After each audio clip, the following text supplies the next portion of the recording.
عائشہ ایک خاموش اور سنجیدہ لڑکی تھی جو شہر سے دور ایک ہاسٹل میں رہتی تھی۔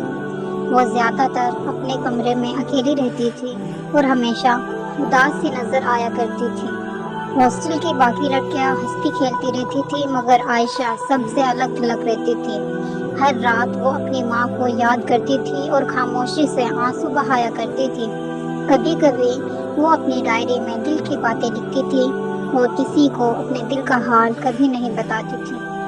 اس کے کمرے کی کھڑکی کے باہر پرانا درخت کہ وہ اکثر کھڑکی کے باہر خاموش بیٹھی دیر تک اس درخت کو دیکھتی رہتی تھی اور اداسی میں قرآن پاک کھول کر آہستہ تلاوت کیا کرتی تھی۔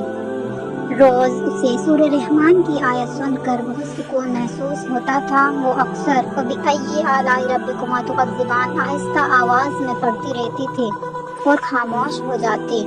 زینب نامی ایک لڑکی اس کی اچھی دوست بن گئی تھی جو ہمیشہ عائشہ کا خیال رکھا کرتی تھی اور چاہتی تھی کہ عائشہ خوش رہنا سیکھے اور ہنسنا سیکھے۔ ایک رات شدید بارش شروع ہو گئی تھی اور پورا ہاسٹل اندھیرے میں ڈوب گیا تھا اور تیز ہوا کی آوازیں ہر طرف خوفناک ماحول پیدا کر رہی تھی اور خاموشی پھیلی تھی۔ عائشہ اس رات لائبریری سے واپس آ رہی تھی کہ اچانک اسے اپنے پیچھے قدموں کی آواز سنائی دینے لگی۔ وہ ڈر گئی اور تیزی سے اپنے کمرے کی طرف بھاگی۔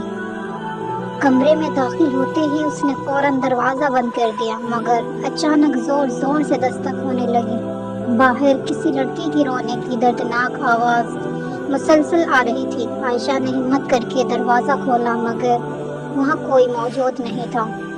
لائبریری مکمل سنسان اور خالی پڑی تھی۔ اچانک ہاسٹل کی ساری لائٹس بند ہو گئیں اور اندھیرا پھیل گیا۔ خوف سے اس کے ہاتھ بری طرح کانپنے لگے اور اس کی سانسیں بہت تیز چل رہی تھیں۔ وہ فوراً قرآن پاک اٹھا کر سورہ فلق پڑھنے لگی اور سکون ملا۔ کچھ دیر بعد زینب اس کے کمرے میں آئی اور اس نے عائشہ کو گلے سے لگا لیا۔ اس رات عائشہ نے سیکھا کہ اللہ کی یاد دل کو سکون دیتی ہے